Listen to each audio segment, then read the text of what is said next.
the midnight call that changed everything. Officer Rajesh Malik had seen countless cases during his 15 years on the Mumbai police force, but nothing could have prepared him for the call that shattered the stillness of that monsoon night. The voice on the other end trembled with a fear so visceral it sent chills down his spine.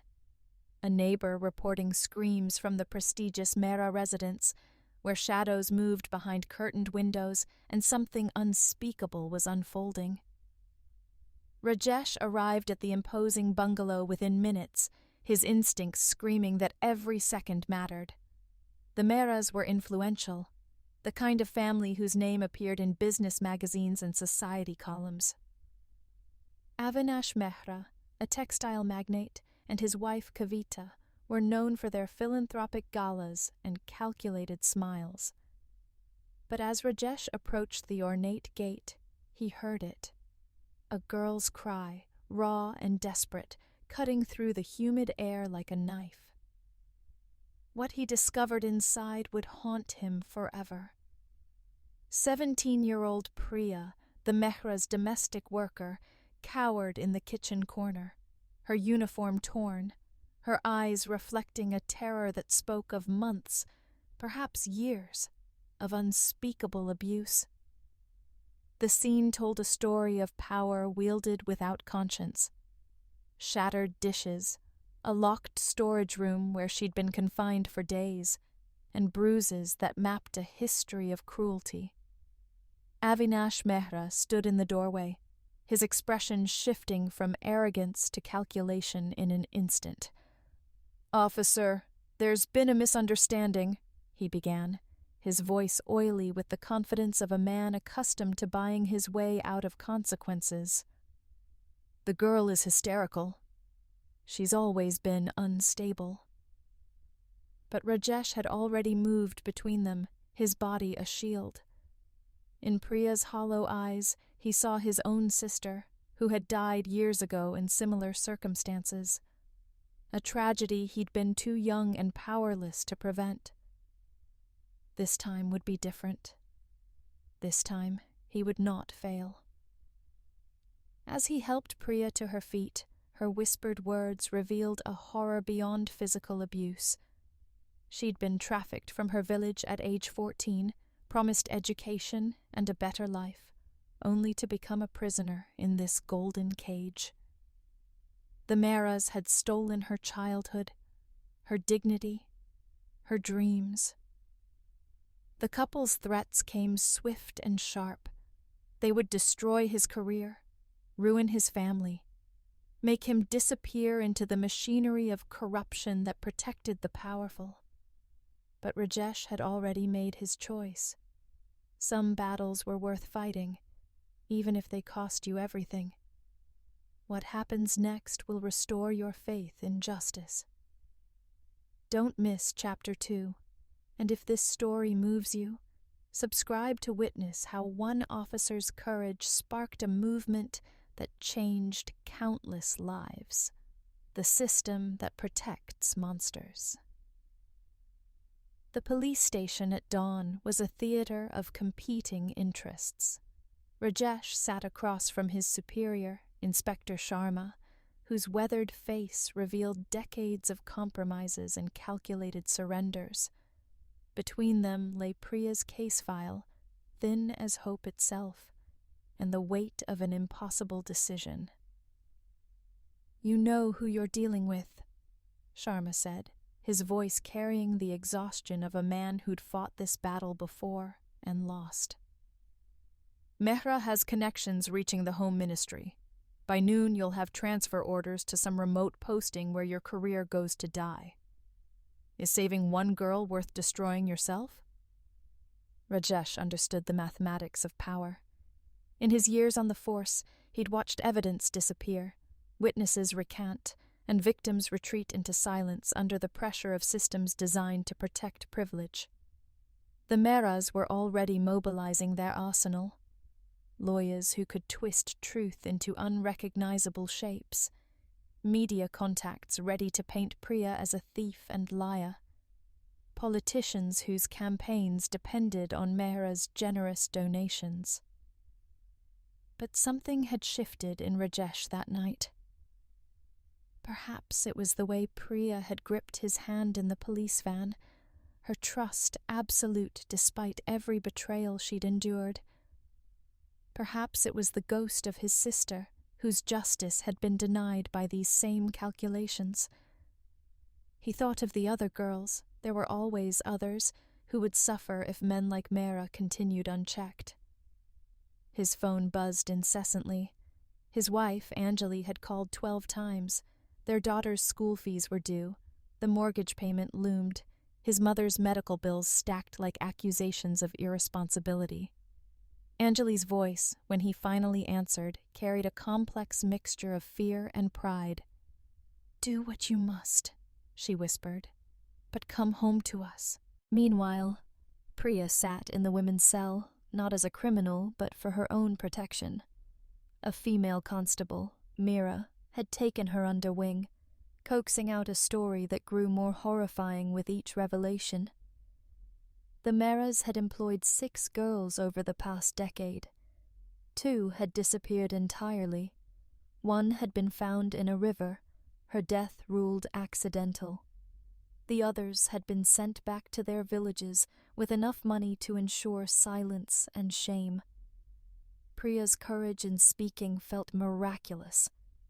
She described the psychological warfare, constant insults that eroded her sense of worth, isolation from other staff, punishment through starvation. She spoke of Kavita Mehra's cruelty, perhaps worse than her husband's, because it came wrapped in feminine solidarity before striking like a viper. The couple had perfected a system of abuse hidden behind closed doors and social respectability. By midday, the pressure intensified.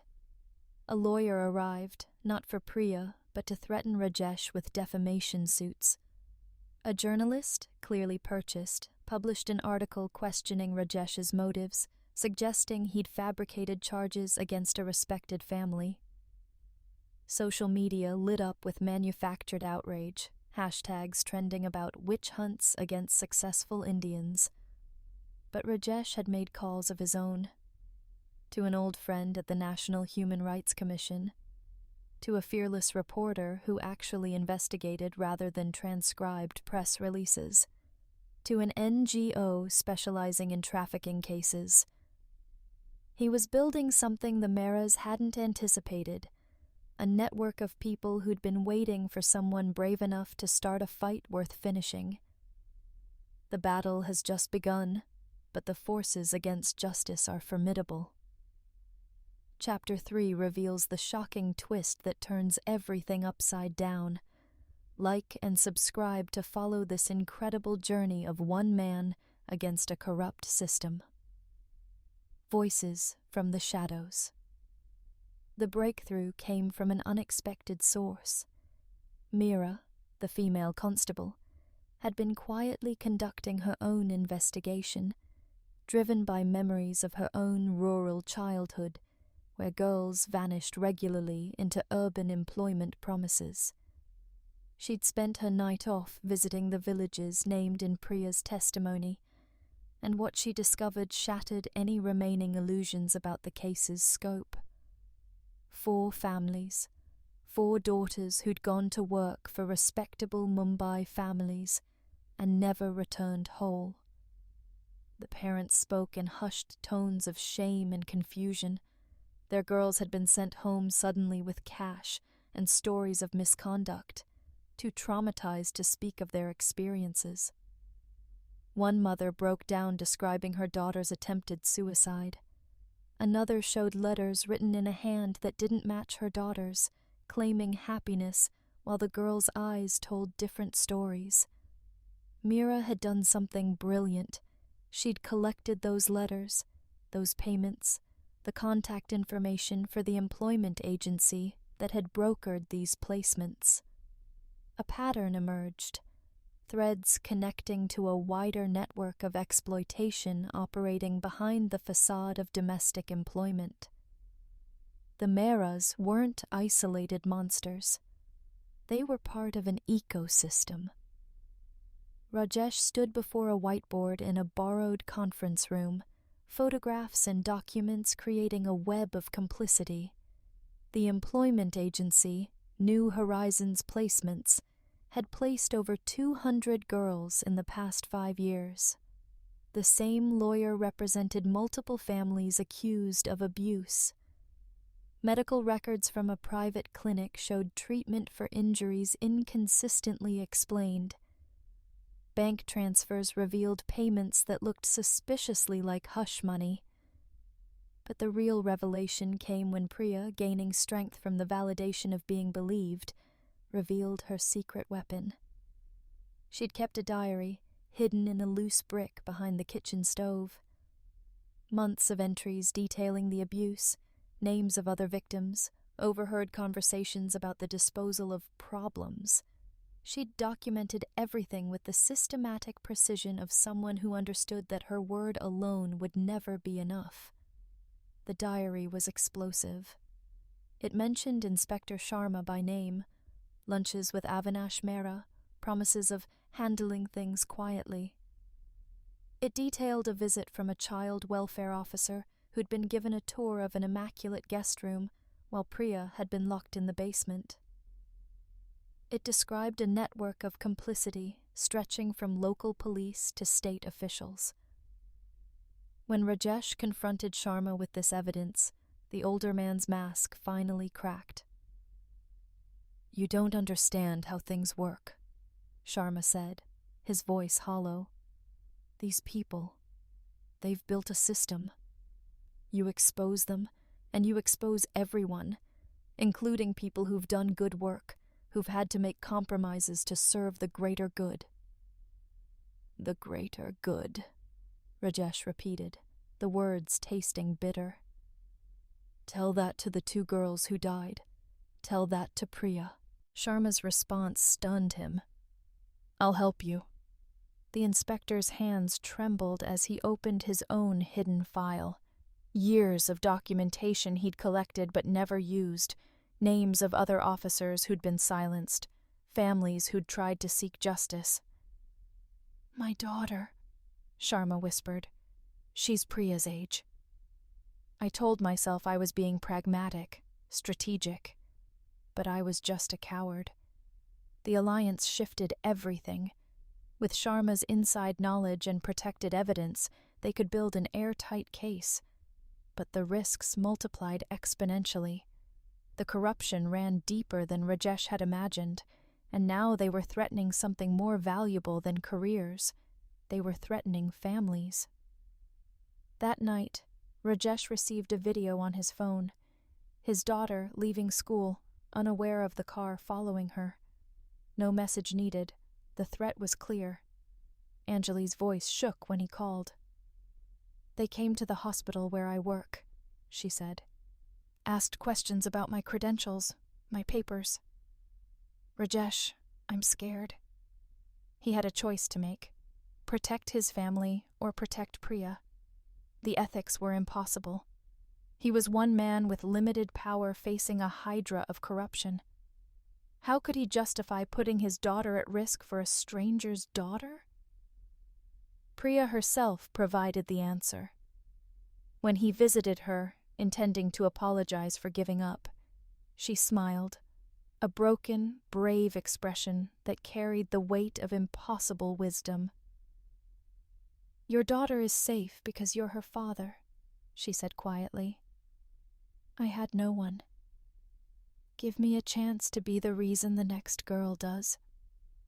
The stakes have never been higher, and the next chapter brings an ally no one expected. Subscribe now to witness how this fight transforms from one man's battle into something that shakes an entire city. When silence breaks. The press conference wasn't supposed to happen.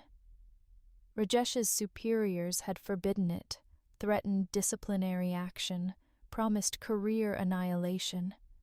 But the fearless journalist he'd contacted, Aisha Merchant, known for her investigative work on human trafficking, had other plans. She'd spent 3 days verifying every detail, cross-referencing Priya's diary with missing persons reports, tracking down the other girls, building a story too explosive to suppress. When Aisha went live, the response was seismic. She didn't just report the Mehra case, she exposed the entire infrastructure of exploitation. Her broadcast showed families weeping for lost daughters, medical reports documenting systematic abuse, and financial records revealing the price of silence. Most damning was a leaked audio recording, Avinash Mehra discussing disposal methods for problematic servants with chilling casualness. The social media narrative flipped overnight. The hashtags that had attacked Rajesh now celebrated him. Vigils appeared outside police headquarters demanding justice. Women's rights organizations mobilized. Students protested. The story transcended Priya's individual tragedy and became a referendum on how society treated its most vulnerable. But with visibility came escalating danger. The morning after the broadcast, Rajesh arrived at the station to find his office ransacked, his case files stolen. The message was clear. Powerful people were panicking, and panicked powerful people were unpredictable. Sharma received a transfer order, immediate departure to a remote posting in Ladakh. The administrative machinery designed to protect corruption shifted into overdrive. Yet something unexpected happened. Other officers began coming forward, veterans who'd buried similar cases, rookies who'd been told to look the other way, even officers from other states with parallel stories of exploitation hidden behind wealth's gleaming facade. The police force, so often criticized for corruption, revealed its complicated truth.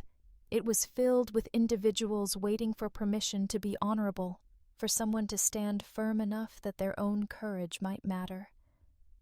Constable Meera became the case's unexpected hero. Her village visits had transformed into a grassroots movement. She'd connected with an NGO that specialized in witness protection and legal aid, creating a framework to support the other victims. 5 more girls came forward, their combined testimony building an unshakable foundation for prosecution.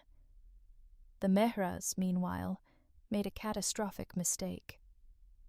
Feeling cornered, Avinash attempted to flee to Dubai, where extradition would be complicated. He was arrested at the airport with 3 suitcases of cash and a passport showing multiple stamps to destinations known for sex tourism. Kavita, isolated and facing the collapse of her social standing, made a desperate deal.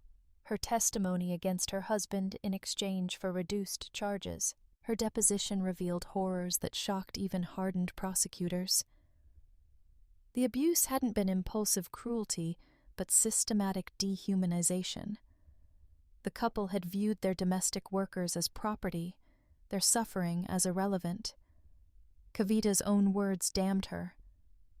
They were just village girls. They should have been grateful for the opportunity. Priya attended one of the hearings, sitting in the witness gallery with the other survivors. Rajesh watched her face as Kavita testified, expecting to see hatred or pain.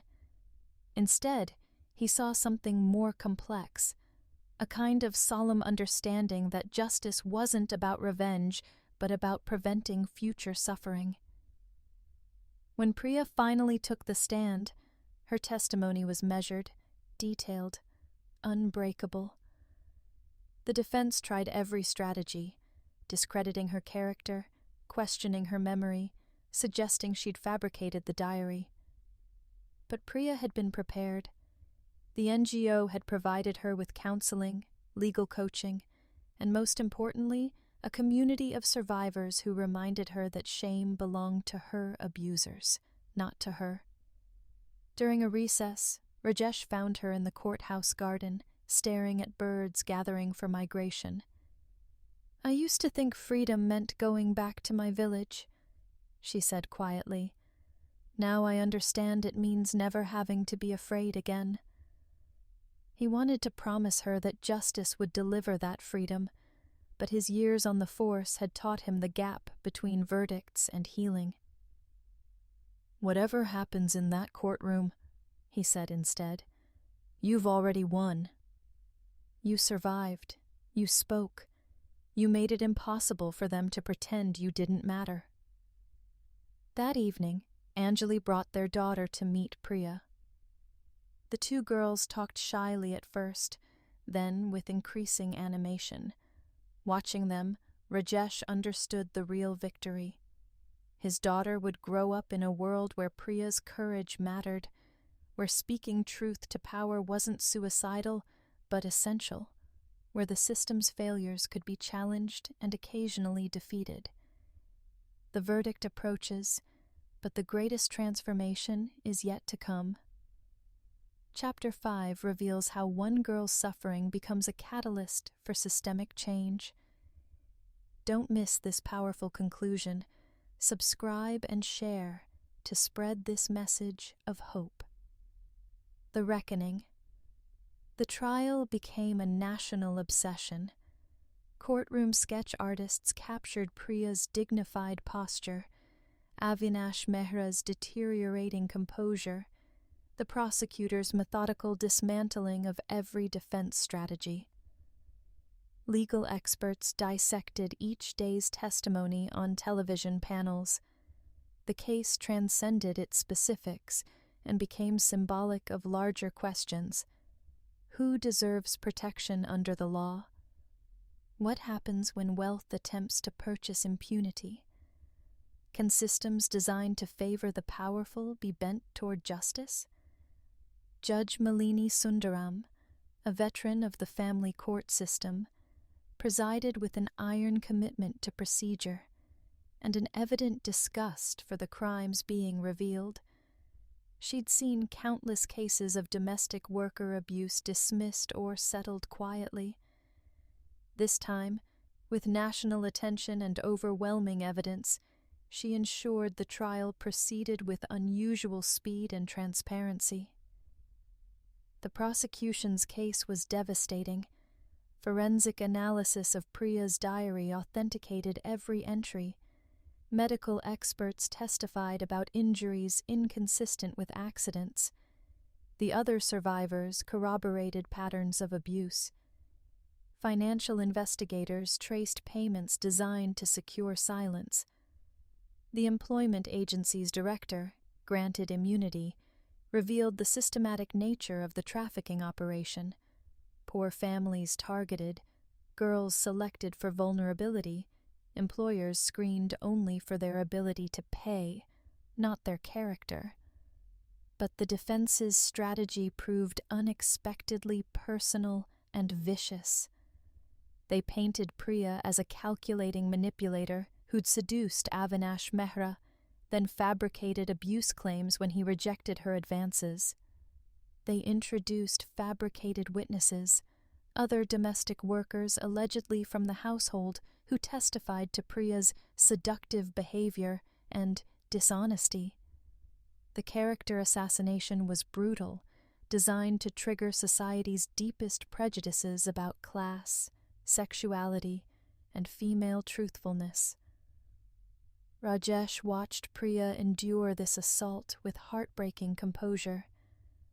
During breaks, she would retreat to a small room where Mira and the NGO counselors provided support. But the psychological toll was visible. She lost weight, developed insomnia, began questioning whether her courage had been worth this public evisceration of her dignity. The turning point came from an unlikely source. Kavita Mehra, testifying under her immunity agreement, broke down on the stand. Her composure, carefully maintained throughout her own testimony against her husband, shattered when the defense attorney suggested Priya had tempted Avinash. "That's a child!" Kavita screamed, her voice raw with something that might have been belated maternal instinct, or simply revulsion at a lie too monstrous even for her. A child we terrorized. Don't you dare blame her for what we did." The outburst derailed the defense's narrative. Media coverage shifted from prurient speculation to outrage. Women's organizations staged demonstrations outside the courthouse, carrying signs reading, "We believe survivors," and "Shame belongs to abusers." Priya received thousands of letters from survivors across the country sharing their own stories, finding courage in her visibility. But the greatest validation came during the closing arguments. The prosecutor, a brilliant woman named Leela Nair, delivered a summation that transcended legal procedure and became a cultural moment. She spoke about the girls who'd never gotten justice, the families who'd suffered in silence, the systems that had protected predators. She spoke directly to Priya. "You are not just a survivor. You are proof that one voice, one act of courage can challenge centuries of oppression." When the verdict came, the courtroom erupted, guilty on all major charges: human trafficking, wrongful confinement, assault, conspiracy. Avinash Mehra received 20 years. Kavita received 8, her cooperation and breakdown earning some leniency. The employment agency's license was revoked, its directors facing separate trials. Inspector Sharma, whose documentation had proved crucial, received censure for his years of silence, but was allowed to remain on the force. His redemption arc, incomplete, but genuine. Rajesh stood outside the courthouse as Priya emerged to face a crowd of supporters and media. She'd aged years in months. Her face carried shadows that would never fully disappear. But she stood straight, her voice steady as she read a prepared statement. "This isn't just my victory," she said. "It belongs to every girl who's been told her pain doesn't matter, every worker who's been treated as less than human, every person who's been afraid to speak because the system seemed too powerful to challenge." That night, Rajesh received a call from the chief minister's office. The state was establishing a task force on domestic worker rights, mandating background checks for employers, creating safe reporting mechanisms, providing legal aid for exploitation cases. The changes were partial, imperfect, but real. Priya's suffering had been metabolized into systemic reform. But Rajesh's greatest reward came quietly, in a moment unobserved by cameras. Priya visited his home for dinner, comfortable enough now to accept the family's invitation. His daughter showed her the essay she'd written for school about courage, choosing Priya as her subject. Anjali served food she'd learned Priya loved. And for a few hours, in that modest apartment, a girl who'd been robbed of childhood got to experience simple, untroubled belonging. The final chapter brings a revelation that transforms everything you thought you knew about this story. Subscribe now and hit the notification bell. You won't want to miss how Priya's journey comes full circle in the most unexpected and moving way possible. Full circle. 6 months after the verdict, Rajesh received an envelope with no return address. Inside was a formal invitation to a school opening ceremony in a village 3 hours from Mumbai. The school's name, Priya's House of Hope. The note was in familiar handwriting. "You protected me when I had nothing. Now I want to protect others. Please come witness what your courage helped create." The drive through rural Maharashtra revealed a landscape of persistent poverty and stunning resilience. Rajesh brought his family, all of them curious about this chapter of Priya's story. They'd seen her occasionally. She'd been living in a supervised facility while completing her interrupted education, and receiving trauma therapy. But she'd been secretive about her plans for the future. The school stood on land donated by a remorseful bureaucrat whose inaction had enabled the trafficking network. It had been built with unexpected funding, the settlement from a civil suit against the mayor's estate, donations from supporters nationwide, and grants from NGOs. But its soul came from Priya's vision, a residential school specifically for girls from trafficking vulnerable communities, providing education, vocational training, counseling, and most importantly, a promise that they mattered. The opening ceremony drew unexpected attendees. Mira was there, having left the police force to become the school's security coordinator. Judge Sundaram arrived, explaining she'd be teaching a weekly class on legal rights. Aisha Merchant covered the event, her reporting having evolved from expose to advocacy. Even Sharma attended, his presence complicated but welcomed. A man carrying his regrets into attempted redemption. But the most shocking presence was Kavita Mehra. She stood at the periphery, visibly uncertain of her welcome. She'd been released early for good behavior and cooperation, and had spent her time in custody undergoing intensive psychological treatment. When Priya saw her, the crowd tensed, unsure how the survivor would react to her former tormentor. Priya approached slowly. The two women stood facing each other, carrying histories that could never be erased or resolved simply. "I didn't know if I should come," Kavita said quietly, "but I needed to see what you're building. To witness the girl I tried to destroy, creating something I could never have imagined." "You can't undo what happened," Priya replied, her voice carrying an authority that suffering and survival had forged. "But you can help ensure it doesn't happen to others. That's what justice looks like, not punishment, but transformation." Kavita would become an unexpected resource for the school, speaking to potential donors and government officials about the mentality of exploitation from the inside, using her former social connections in service of preventing the crimes she'd once committed. Her redemption would never be complete. Some wounds couldn't heal, some crimes couldn't be fully forgiven, but she could be useful, and utility was a form of atonement. The ceremony itself was simple but profound.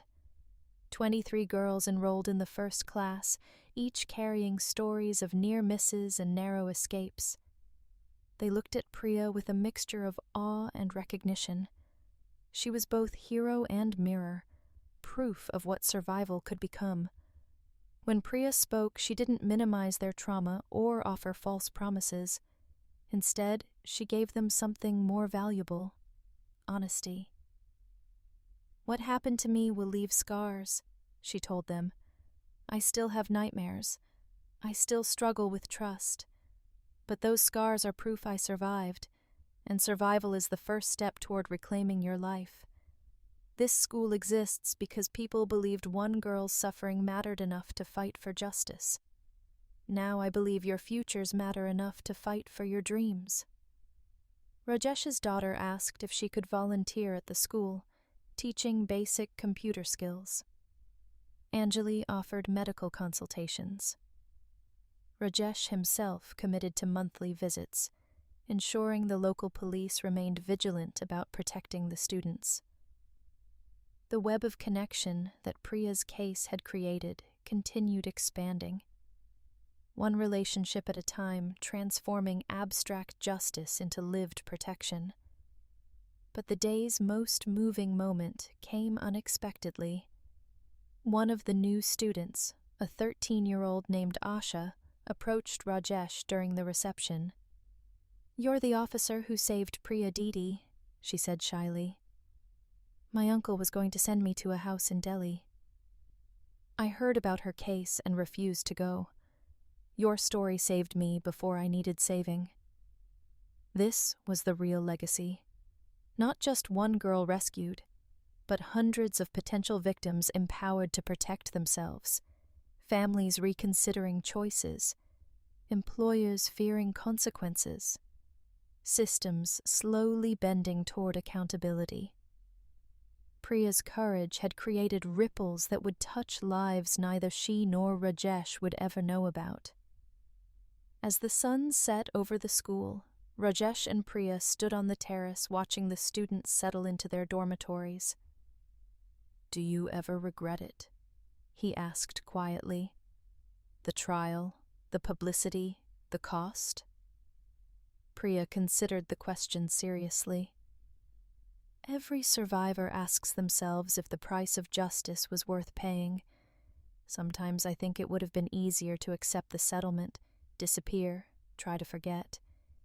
But then I remember, I couldn't live with myself if another girl suffered because I stayed silent. Courage isn't about not being afraid. It's about deciding that something matters more than your fear. Rajesh thought about that midnight call 6 months ago, how he'd stood at a crossroads between complicity and consequence. He thought about all the times he'd looked away before, chosen safety over righteousness. One choice, one moment of deciding that a traumatized girl mattered more than his comfort, had transformed not just her life, but his own. "You taught me something," he told her. "I thought I was protecting you, but really you were teaching me what integrity looks like. Real heroism isn't dramatic gestures. It's the daily choice to see someone's humanity even when systems tell you to look away." As families gathered, their children and guests departed, Priya remained on the terrace, watching her school, her tangible defiance against the forces that had tried to erase her. She'd transformed her suffering into sanctuary for others, her trauma into systematic change, her victimhood into an active, powerful choice to matter. This was how cycles broke, not through perfection, but through one person's refusal to accept that injustice was inevitable. Not through heroes without flaws, but through ordinary people making extraordinary choices. Not through forgetting the past, but through using it to build better futures. The girl who'd been trafficked, tortured, and nearly destroyed had become the woman who'd founded a school, challenged a system, and proved that the most powerful weapon against oppression was a survivor who refused to stay silent. This story is fiction, but the reality it reflects is not. Millions of domestic workers worldwide face exploitation, trafficking, and abuse.